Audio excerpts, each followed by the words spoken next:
Oi, pessoal, que prazer estar aqui com vocês. Mais um episódio do Colcha. Hoje é muito especial. Uma doutora obstetra. Nossa história é muito parecida, por isso que a gente se conectou e encontrou aí nos mundos virtuais. Falo com ela lá do Rio de Janeiro. Nosso episódio hoje é online e fica aí com a gente.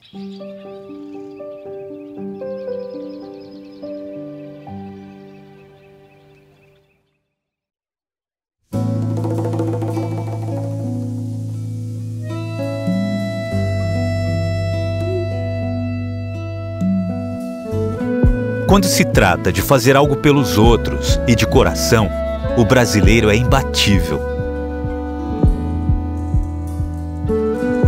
É um povo amigo, caloroso, que está sempre por perto quando a coisa aperta. Alguns chamam isso de empatia, outros de consideração.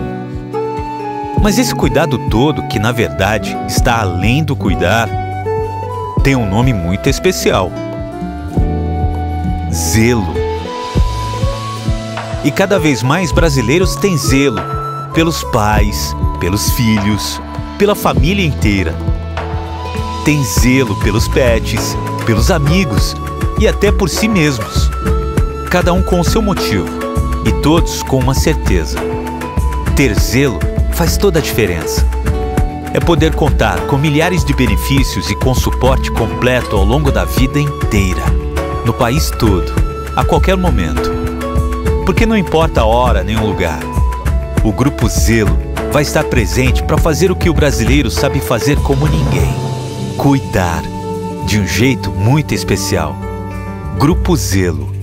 Quem tem, vive bem.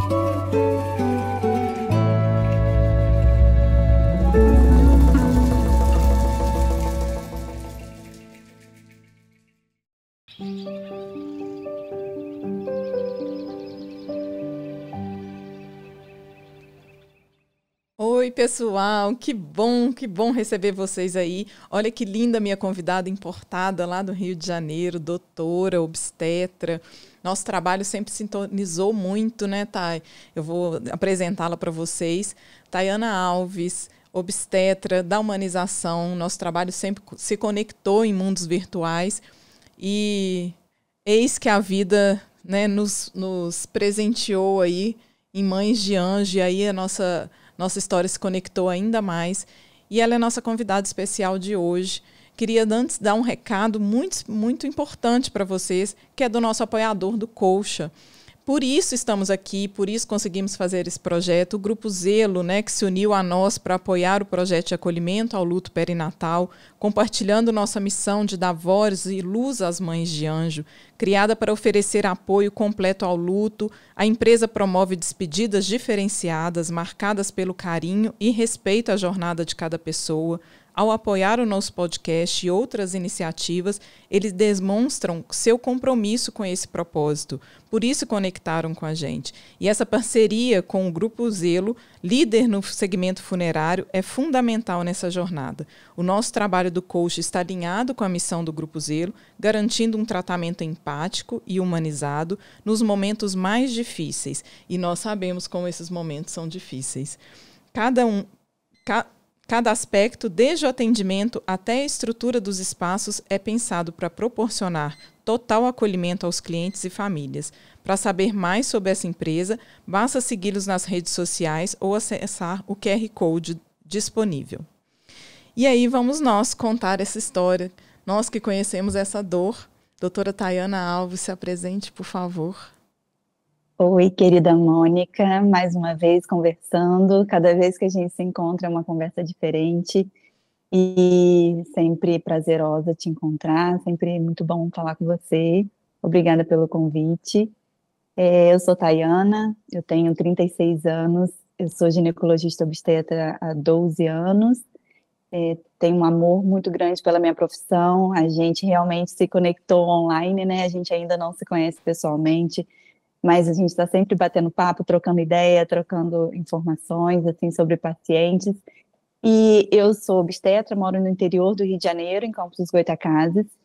Eu tenho meu filho Vicente, de 6 anos, foi uma gestação planejada, meu filho é saudável, Foi uma gestação tranquila, foi uma cesariana, eu desejava um parto normal, mas na época não consegui, e foi uma cesariana, ele nasceu bem, saudável, e ele é super saudável hoje em dia, tem 6 anos, e depois de 5 anos, né, quando ele estava com 5 anos, eu decidi engravidar novamente, me planejei com meu marido, mesmo pai do Vicente, e planejamos a gestação, eu fiz todos os cuidados antes de engravidar novamente, que a gente faz, tomei o ácido fólico, fiz as vitaminas, como eu estava muito enjoada, eu sempre tenho muito enjoo no início da gestação, então em alguns momentos eu deixei de tomar o ácido fólico, e a gente, como mãe, às vezes a gente se culpa com algumas coisas, vou tentar não chorar nesse início para conseguir falar minha história.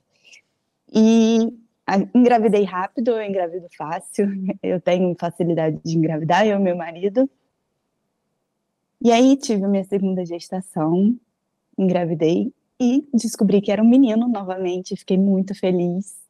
Era o Matias. E comecei o pré-natal, fiz todos os exames, tudo certinho, fiz ultrassom com 6 semanas. Com 8 semanas fiz a sexagem, descobri que era Matias, revelei para a família e a gente ficou super radiante. E quando eu fui fazer a translucência nucal, que é a primeira morfológica, assim que eu fui fazer o exame, eu olhei na tela e já vi que tinha algo errado. E aí minha amiga estava fazendo, desculpa a voz embargada, porque já se passou um tempinho, mas a gente não esquece, né? E aí a minha amiga estava fazendo o exame, ela logo passou para o pé, e eu falei, não, volta para a cabeça que eu quero ver. Desculpa falar assim. E aí, quando eu vi que tinha algo errado, ela me acalmar, e meu marido é médico, mas ele não percebeu na hora. Ele falou, nossa, tá se mexendo tanto, como ele cresceu, ele tá circulando, tá chutando muito você. Eu falei, amor, para, tem alguma coisa errada, volta para a cabeça, amiga, eu quero olhar a cabeça. E eu falei assim, ele não tem a cabeça, né? Ela falou, calma, amiga, vamos olhar com calma. Quando ela falou isso, eu já sabia que era o que eu estava imaginando, e ela tentando me acalmar, né, fazer de forma mais tranquila, coitada, porque eu imagino também no lugar dela, sendo médica e sendo minha amiga, a gente se formou juntas. E aí eu falei, não, amiga, pode voltar para a cabeça, mas a minha vontade é que ela falasse assim, amiga, tá tudo bem, é só o transdutor que tá fora do lugar, é só a posição, mas não estava tudo bem. Ele tinha acrania e era bem nítido, não tinha como ter dúvidas. E eu vi na tela, ele estava vivo, estava se mexendo, chutando, tinha crescido, mas realmente ele tinha anencefalia. Foi um filho muito desejado, muito amado. E ali o meu mundo caiu, porque a gente não espera que isso vá acontecer. Eu sempre, todos os dias quase, né, infelizmente no consultório eu pego casos de aborto, de perda gestacional, e eu tinha isso na minha cabeça, que eu poderia viver isso algum dia, mas não dessa forma, assim, um diagnóstico tão difícil. E aí, na hora, eu tentei acalmar meu marido, eu falei para ele trabalha com câncer, então ele está acostumado com dor, né, com perda. Na hora ele tomou um susto, porque ele estava empolgado, eu falei, amor, ele não tem a cabeça. E aí ele tomou um susto, ele, o quê? Eu falei, amor, vamos concentrar aqui. E ao mesmo tempo, meu irmão, a esposa estava grávida. E na hora, a minha reação foi falar, meu Deus, e Bruna? O que eu vou fazer com ela, sabe? Ela estava de 7 semanas, 6 semanas. Aí ele, não pensa nela, eu deitada na maca ainda. E eu comecei a pensar em tudo, eu falei, como que vai ser? Daqui a pouco ela vai passar por esse exame e ela vai estar baqueada. A minha reação foi pensar nos outros em volta de mim, porque eu já sabia tudo que eu ia enfrentar ali naquele segundo, eu já sabia o que eu ia enfrentar. Eu tinha Vicente, que estava cheio de planos, o sonho dele era o irmão. Você já tinha contado para ele? Eu já tinha contado. Eu contei para ele assim que eu fiz o beta e assim que eu descobri que eu estava grávida. Eu descobri com 3 para 4 semanas, né? Falei que eu engravido rápido, engravido fácil. Então, logo eu descobri que estava grávida, eu logo contei para ele, fiz camisa, meu irmão mais velho. Então, ele já estava com muita expectativa. E aí, ele já estava assim: ah, mamãe, quando ele for me buscar na escola, ele já tinha contado para todos os amigos, que eu ainda nem tinha contado, ele saiu contando para todo mundo, tadinho. E aí, ali, meu mundo, assim, desabou. Eu falei que a sensação é como se tivesse caído uma pedra de granito no meu peito. É isso. Ao mesmo tempo que eu, né, é essa sensação. É um fundo pesado, assim. Falta o ar, né? É. Mas, ao mesmo tempo, eu estava tentando ser racional. Foi numa quarta-feira de dezembro, foi lá para o dia 15 de dezembro, por volta da hora do almoço, assim, umas 11 horas. Segundos antes de eu entrar, eu construí uma casa nova, né? E a arquiteta me mandou as fotos do quartinho dele. Foi tudo muito rápido. Ela me mandou as fotos do projeto do quarto dele. Com ele eu escolhi o nome cedo, com ele eu montei o quarto com a arquiteta cedo. Com o Vicente eu só fui escolher o nome com 25 semanas. Eu só fui montar quarto com quase 30 semanas. Parece que é coisa de Deus, né? Como Parece se que eu você precisava vivesse ter... toda a gestação em tempo tão pequeno. Eu vivi... parecia que eu tinha que viver tudo em pouco tempo. E para mim isso foi muito importante e bom. Cada um reage de uma forma, né? Foi bom para mim eu saber o sexo dele, eu saber o nome dele, eu ter o quarto dele na minha cabeça. Pelo menos eu vivi alguma coisa, né? E aí a gente tomou a decisão, difícil, mas a gente tomou essa decisão de induzir o parto, apesar da nossa fé, da nossa religião. E a gente se despediu dele 2 dias depois. Não foi fácil. Foi uma indução longa, difícil, muito dolorosa fisicamente e mentalmente, né? Eu pude pegar ele na mão, eu vi ele, constatei que ele realmente tinha anencefalia. A gente consagrou ele a Deus, a gente fez oração. A minha obstetra, que é minha amiga, batizou ele e a gente entregou ele para Deus. E aí, voltando um pouco no dia do diagnóstico, era meio-dia, mais ou menos, né? Dali eu fui almoçar. O meu marido, como é médico, ele tinha 15 pacientes para atender naquele dia, inclusive pacientes gravíssimos. E ele olhou e falou para mim: amor, eu não posso ir para casa. Tem pessoas dependendo de mim hoje, talvez que vão morrer hoje. E eu queria ir para casa, eu não queria ir trabalhar. Eu falei: mas eu não vou para casa e ficar sozinha em casa. Se eu for para casa, eu vou ficar louca, eu vou cometer uma loucura. E ele falou: eu não posso ir para casa. Hoje é um dos dias mais difíceis. Tem pacientes muito graves esperando por mim. Se eu desmarcar, vai ser muito difícil. Eu falei: então eu vou para o consultório. Isso foi na quarta, meio-dia. A gente foi para um restaurante, almocei, liguei para minhas amigas, que eram obstetras, contei o diagnóstico. Liguei para meus pais e fui atender 1h da tarde. 1 hora depois do diagnóstico, eu fui para o consultório. Tentei vestir meu sorriso. E aí a primeira ou segunda paciente que eu atendi era uma paciente que tinha tido uma perda com 33 semanas e estava grávida novamente, fazendo pré-natal comigo. Ela é uma querida, virou amiga. E na hora eu desabei, quando ela entrou e contei para ela, ela chorou, ela e o marido choraram muito. E aí a gente desabafou, conversou bastante, e eu consegui concluir a agenda daquele dia. Ouvi vários BCFs, né, vários coraçõezinhos aquele dia. Mas eu não fiquei triste por nenhuma paciente, assim, né? Eu sempre falei que a minha dor, a felicidade do outro não pioraria a minha dor. Então eu consegui trabalhar aquele dia. Entre uma paciente e outra eu chorava. E fui para casa, porque eu só queria ir para casa para encontrar meu marido, meu filho. Eu não queria ir sozinha. Eu tinha medo do que eu pudesse pensar. Nesse mesmo dia, eu tive a apresentação da escola do meu filho. Eu fui na apresentação, chorei bastante, mas fui na apresentação. Isso foi em dezembro, a apresentação de Natal. E todo mundo falando, já já vem o neném, e eu não falei nada para ninguém.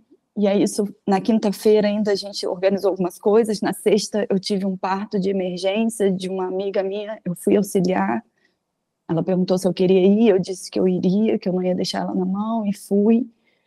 E aí na sexta a gente resolveu induzir, entregamos nosso menino para Deus. E quando eu conheci o Grupo Colcha, há alguns anos atrás, por sua causa, eu aprendi muitas coisas, inclusive isso eu fiz comigo. Eu fiz questão de pegar ele, de ver ele, de me despedir, de não ter pressa para me despedir. Isso para mim foi fundamental. Eu lembro de cada detalhe dele, de sentir cada detalhe dele. Ele estava com 13 semanas.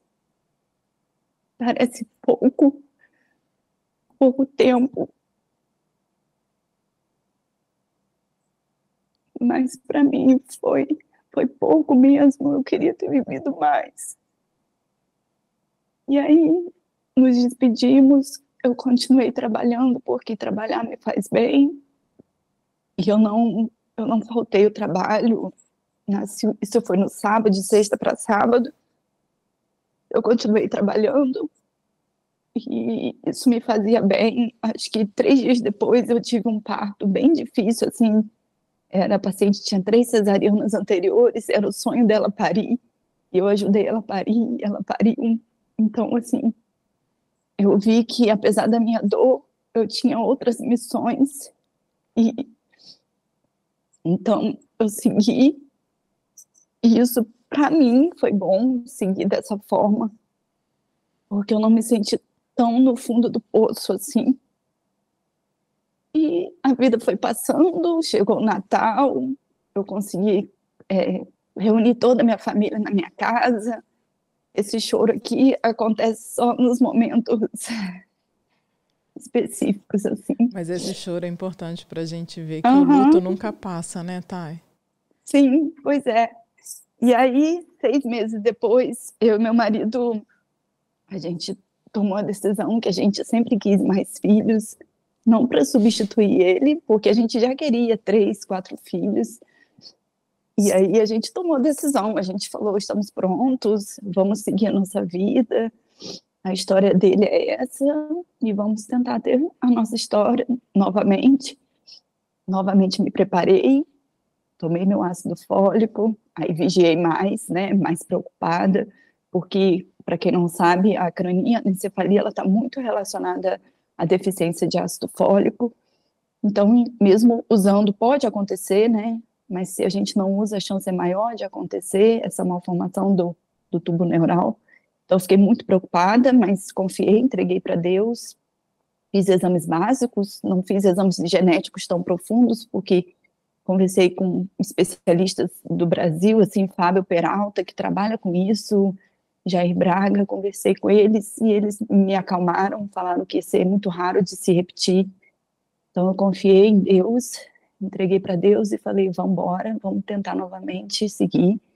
E aí me planejei e, novamente, com 1 mês, engravidei rápido. E aí, em junho, 6 meses depois, meu positivo de novo. E aí ficamos radiantes, apesar de muito preocupada, ficamos radiantes. Eu não tenho nenhum caso na família de alterações, de malformações, de alterações nenhuma.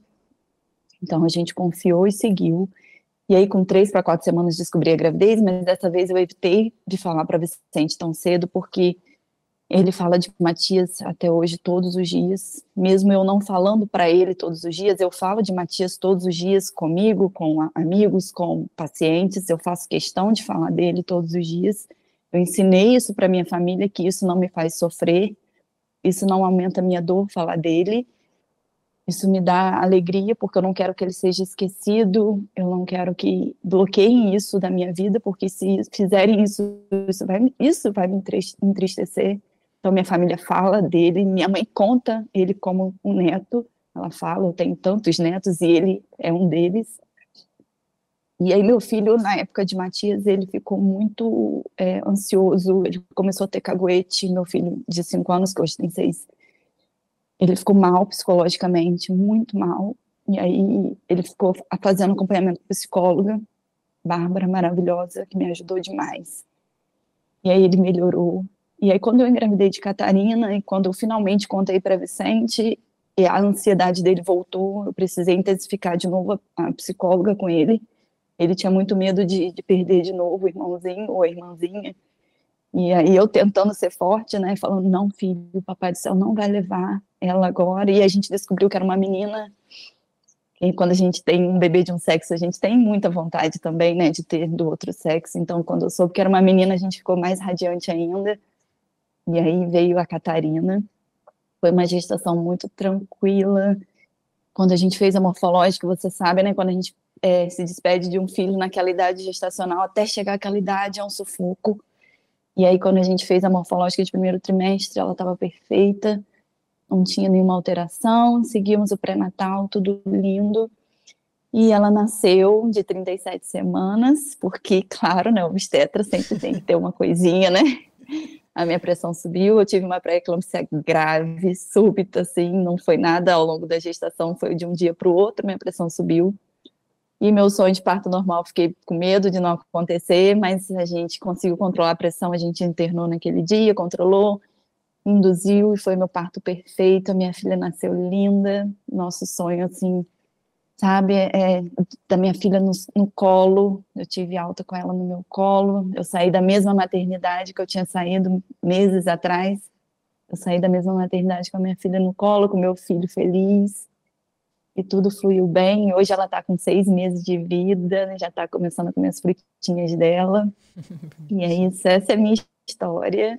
Não sei se quero mais filhos, porque é muita aventura, né, eu amo filhos, eu gostaria de ter mais filhos, mas gravidez, para mim, apesar de trabalhar com grávidas, para mim eu acho mais sufocante, assim, então talvez eu pare por aqui, quem sabe, vamos ver. Ô, Thay, você compartilhou antes da decisão da indução o diagnóstico em redes sociais? Como foi isso? Eu perdi na época. Não, eu não tinha anunciado que eu estava grávida. Quando eu fui anunciar dele, eu já tinha me despedido dele. Então, eu não compartilhei nada dele antes. Ninguém sabia que eu estava grávida, sem ser minha família. E como foi essa Porque decisão estava muito para no você? início. Desculpa, eu não ouvi. E como foi essa decisão para você? Porque, assim, do olhar médico, a gente sabe que legalmente é uma das indicações que a gente tem, né, da interrupção da gestação, um bebê... a gente nem usa mais esse termo incompatível com a vida, né? Mas com dificuldades de sobrevida extrauterina, a gente sabe que a anencefalia é uma das indicações legais. E a gente sabe também que do olhar médico obstétrico, a condução e o risco materno de um aborto é muito menor do que um parto, né, de anencefalia. Assim, viver a gestação, conduzir a gestação. A gente sabe que, assim, sem entrar em viés religiosos, em viés, né, legais e polêmicas contra aborto, sim, aborto, enfim, não é esse o intuito, até porque a gente está num olhar em que é legal, em que você tinha um diagnóstico grave e que dentro do olhar obstétrico era indicado, né, a gente podia ter essa indicação até para a segurança materna, porque a gente sabe que o risco que envolve um parto é muito maior do que um risco que envolve uma condução de abortamento, né? Mas como foi assim para você tomar essa decisão tão rápido? Você achou que em 2 dias você estava preparada? Hoje, olhando para trás, você acha que você precisaria mais desse tempo? Como ficou isso no seu coração? Assim? Eu e meu marido, a gente conversa muito, praticamente a cada 2 dias sobre esse assunto. É mesmo? Não é fácil. Porque a gente fala dele, assim, entre eu e ele. Eu evito falar na frente de Vicente, mas acaba que Vicente fala dele todos os dias. Ele fala, Matias, eu gostaria de ver ele brincando aqui comigo, estrelinha no céu. Então, assim, eu evito falar para Vicente por questões psicológicas dele, assim, porque ele é muito pequenininho. Mas com o Daniel a gente fala bastante de filhos e a gente fala de Matias também. A gente fala como seria diferente, o que a gente faria diferente. Eu venho de família católica, apesar de não falar de religião, mas eu quero falar sobre esse assunto também. Eu venho de família católica, meu marido é evangélico e eu frequento hoje igreja evangélica. A família dele é bem tradicional, assim, os pais dele frequentam a igreja evangélica. Mas na hora a decisão foi muito fácil, entre aspas, para nós dois, porque eu já tinha esse ponto de vista obstétrico na minha cabeça muito claro. Eu sabia que se eu levasse a gestação adiante, eu teria riscos de ter uma polidramnia, por exemplo, porque é aumento de líquido acentuado, porque ele poderia ter dificuldade de deglutir, né, por todo o sistema nervoso central que não funcionaria bem.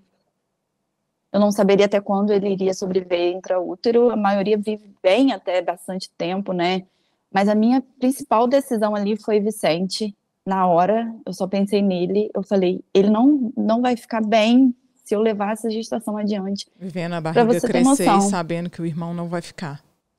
Não vai ficar. Eu tinha 13 semanas, 12 para 13 semanas, eu não tinha barriga, o máximo que eu conseguia era ouvir o BCF em casa, e isso já afetou ele de uma forma, assim, emocionalmente, né, ele criou um vínculo muito grande, e eu crescer barriga, sentir o bebê mexer, para mim ia ser ótimo, mas para ele isso ia ser muito difícil.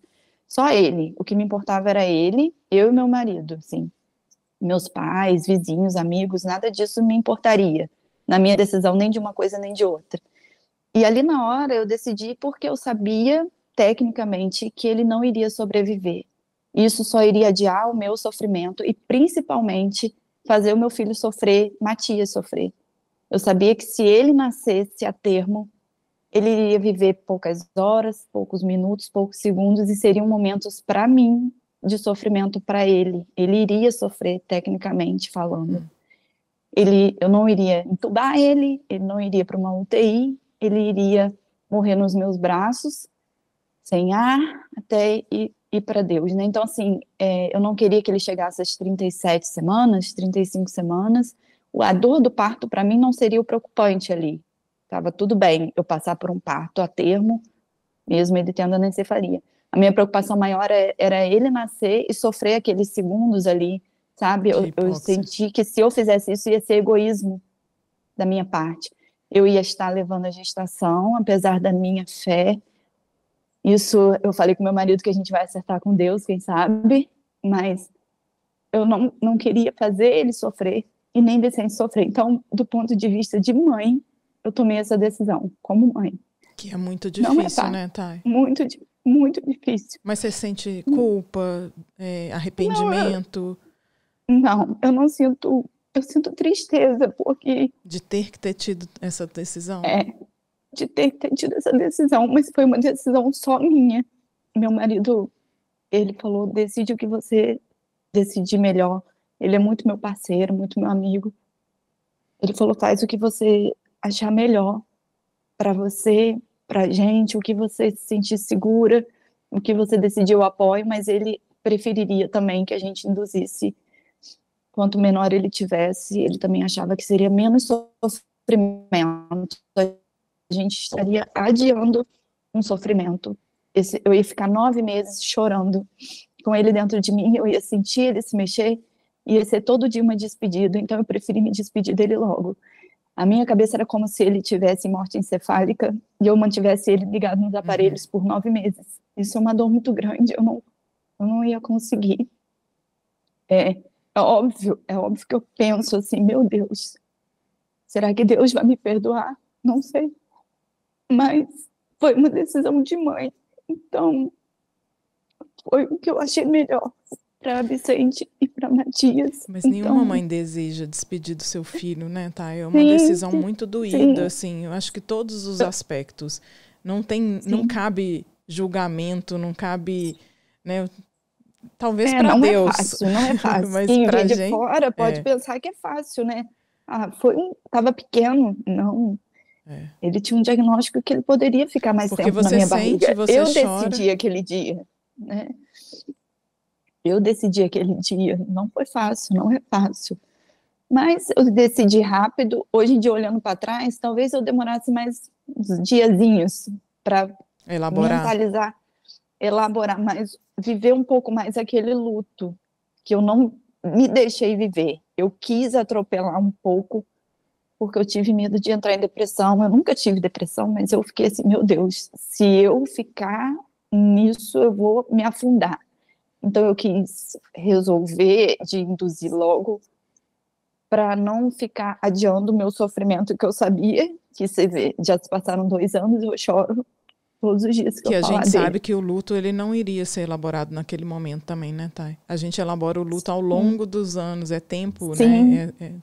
Você vê, a gente precisa trabalhar ele sempre. E é importante isso que você falou, né? De Sim. trazer ele para o pertencimento da sua família, do Vicente, Sim. que valorizar ele, né? Valorizar a existência dele, a vida dele. E como foi esse trabalho do Colcha, que você já conhecia, já tinha contato, né? A gente já tinha se conhecido, né? Depois da história da Cecília, a gente já tinha gravado lives juntas, o trabalho, enfim. Mas como foi esse olhar de viver a experiência de tudo que a gente aplica do Colcha, sabe? Tipo assim, se você não tivesse tido contato com o Colcha, você acha que teria sido diferente? Totalmente diferente. Só uma coisa, você sabe que quando você perdeu a Cecília, eu estava grávida de Vicente. E eu não te conhecia. E aí eu conheci você e eu chorei junto com você. E aí me envolvi, né? Como várias pessoas se envolveram com você. E eu conheci, e foi aí que eu aprendi a lidar com o luto materno. Eu não sabia. Eu falava muitas coisas erradas, né? Você Eu fala falava do olhar obstétrico, assim, como médica? obstétrico, desculpa, obstétrico. Eu falava muitas coisas erradas, né? A gente só aprende, né, vivendo. Isso é uma educação, né? Educação do luto. Isso tem que ser feito como está sendo muito bem feito pelo Grupo Colcha. Eu não conhecia coisas que eu fazia antes, né? Eu falava, Deus sabe de todas as coisas. Sim, Deus sabe de todas as coisas. Eu tenho fé disso. Mas eu sempre achava que um outro filho iria substituir aquela dor, né? Eu sou completamente realizada e feliz com Catarina, mas eu ainda tenho saudades e dor pelo meu filho que se foi. Então eu aprendi muita coisa com vocês, assim, a querer mostrar o filho, né, como obstetra para a mãe que se foi, para perguntar a ela, olha, você quer ver seu filho? Você tem vontade de ver seu filho? Você quer tirar uma foto? Ah, esse filho no colo da mãe o tempo que ela quiser, de não ter pressa para tirar do colo dela. Por quê? Para que ter pressa? A única coisa que ela vai ter é aquele momento. Inclusive, uma coisa que eu me arrependo muito foi de não ter batido uma foto do pezinho de Matias. Meu marido fala que não, que ele é mais cauteloso, né, homem, né? Ele, não, eu não queria ter uma foto, mas eu gostaria de ter uma foto que seria uma coisa mais realista, assim, que ele realmente existiu, sabe? Então, foto, se você quiser bater foto do seu filho, por que que você não pode ter uma foto do seu filho, né? Isso não é nada macabro, é seu filho, né? Quantas mães perdem filhos de 20 anos, 25 anos e gostam de rever a foto dos seus filhos? É isso. Por que que eu não posso rever a foto do meu filho de 13 semanas, de 38 semanas? Então, é uma saudade que a gente tem e foto faz parte da lembrança, né? Então, foi uma coisa que eu aprendi com vocês. Hoje em dia, quando eu recebo pacientes com diagnósticos de perda de repetição, eu trato elas de formas diferentes, porque eu aprendi muitas coisas com vocês de como conduzir, de como olhar com empatia, de ter mais paciência. Eu tenho certeza dessa pergunta que eu vou fazer, mas eu queria ouvir de você, assim, o quanto isso te transformou enquanto obstetra? É a sua história, a sua experiência, sabe? Me transformou 1000%, assim. Primeiro porque eu passei a ter mais paciência, um olhar mais empático para aquela mulher. Eu olho para ela e falo, eu vivi a mesma coisa que você. E aí parece que sai um peso do ombro delas quando eu falo isso, sabe? Porque é algo real. Porque antes, quando elas entravam na minha sala, eu falava assim, sinto muito pela sua dor. Ninguém sente tanto quanto alguém que perdeu também, sabe? Ninguém vai sentir como a gente, né? Ninguém vai sentir a minha dor. Mas ela sabendo que eu também passei por uma perda, ela se sente mais acolhida. Então, eu me sinto mais confortável para acolher também essa mulher. Mais capacitada para acolhê-la, Sim, para entender sim. como é gerar uma gravidez Deus faz depois coisas, de uma né? perda, porque engravidar de um arco-íris também é difícil, né? Você ter mais um Muito olhar, difícil. assim, entender os medos daquela mãe, os anseios de levar uma gestação com medo, né? Sim, é muito difícil. Então, assim, entender quando ela fala, tô sentindo dor, e às vezes nem é dor, às vezes é só medo. Não tô E aí sentindo você não meu ignorar. coração, não tô sentindo meu filho mexer. Você falar, vem aqui, vamos escutar o coraçãozinho Vem do aqui seu que eu vou filho. ouvir. Porque antes eu falaria, tá mexendo só um pouquinho? Então tá bom, entendeu? É. Óbvio que eu não falava dessa forma, mas eu não ficava tão Não valorizava ansiosa, tão aquela não queixa. valorizava. É isso. Agora ela fala, não senti hoje mexer, então vem aqui. Mesmo sabendo que provavelmente estava tudo bem, mas vem aqui que eu vou ouvir, que aí ela ficava relaxada. E é aquela questão, né? Eu tô com uma paciente que ela perdeu a bebezinha dela com 34 semanas, agora ela tá com 36. Então, até passar as 34, ela tava assim, sabe? Agora ela tá outra, ela tá leve, ela tá confiante. Então, eu fui indo até as 34 falando, nós vamos vencer, nós vamos passar essa semana. Então, é isso, é de empatia mesmo, de entender. E como você trouxe isso para a rede social? Porque eu sei que hoje você fala, você defende, você levanta essa bandeira, né, no seu trabalho, mas como foi levar essa notícia para os seus seguidores, para a sua turma? Como foi? Da minha vida, de Matias? Então, eu não, muitas pessoas provavelmente vão assistir e não vão saber que ele estava vivo quando eu induzi. Eu não quis falar sobre isso por questões, né, que envolvem muitos julgamentos.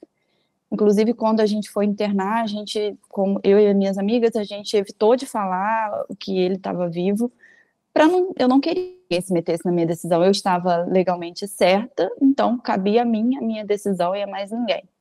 Eu não cheguei a falar abertamente, eu induzi o meu filho vivo. Isso não é fácil. Isso não é fácil falar. Quando me perguntam no privado, eu digo, eu confirmo, eu não escondo, eu não tenho vergonha disso. Eu tenho tristeza de ter feito isso. Mas eu não tenho vergonha, entendeu? Então, eu evito falar porque, infelizmente, tem muitos julgamentos. Mas, se eu tiver que falar, como eu estou falando aqui, eu falo. Não é fácil falar, não é simples falar, mas eu falo, sim. Até porque vão surgir outras pessoas. E até porque você não foi a única a tomar essa decisão dessa forma. A gente, quando médica, sabe que a gente já conduziu várias vezes casos como esse. Inclusive, eu estou com uma paciente nesse exato momento com esse diagnóstico. Eu nunca tive uma paciente com anencefalia. Eu fui a primeira pessoa próxima. Porque eu não tive paciente com anencefalia. Quando eu tive meu diagnóstico, eu falei pro meu marido, eu falei, meu Deus, eu não peguei nenhuma paciente. Por que foi cair logo para mim? Mas a partir daí eu parei de perguntar por que é Deus. Eu falei, vai ter algum motivo, vamos seguir. E aí, eu tô com uma paciente nesse exato momento com esse diagnóstico e tô acolhendo ela, falei para ela tomar a decisão que ela quiser, que ela decidir, eu tô do lado dela e a gente tá aguardando a decisão dela ainda. Mas é importante, assim, cada um, como médico, sabe de si, sabe da sua fé, se quer usar a sua fé na sua profissão ou não. Eu sou muito decidida e clara quanto às minhas questões religiosas e quanto às minhas questões profissionais, assim. Eu escolhi a medicina para acolher mulher. Então, eu não quero usar a minha religião e deixar de acolher essas mulheres. Eu não quero que a minha religião entre nisso. Porque não cabe Se eu tiver que acolher, julgar, eu vou acolher. Né?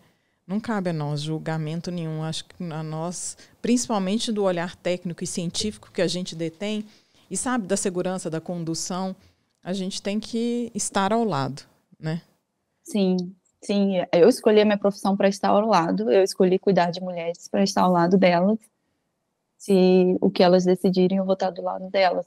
E eu tenho certeza que você está fazendo um trabalho lindo, maravilhoso aí em Campos, porque a gente já se conhecia antes da história do Matias, né? Você fazia um trabalho de respeito e humanização do nascimento, né? Da obstetrícia humanizada e viver exatamente a minha história, né?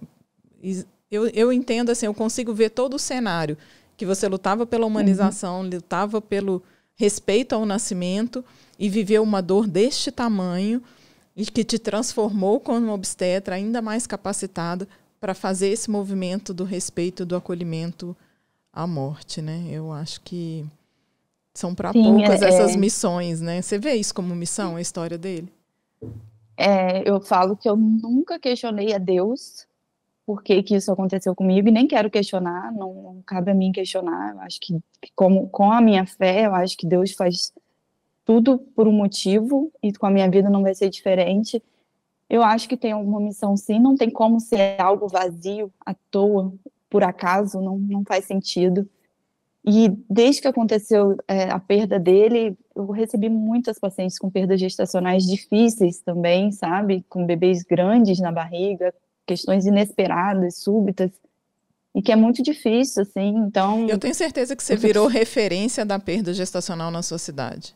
Assim como eu tenho recebido bastante, com trombofilia, bastante paciente. Elas até falam assim, doutora, você trata só trombofilia? Eu falei, não, acaba que vocês vão falando uma para outra. E quando vai ver... Mas te dói conduzir? Não. Você consegue separar bem, assim? Você consegue se sentir capacitada por Deus para estar ali?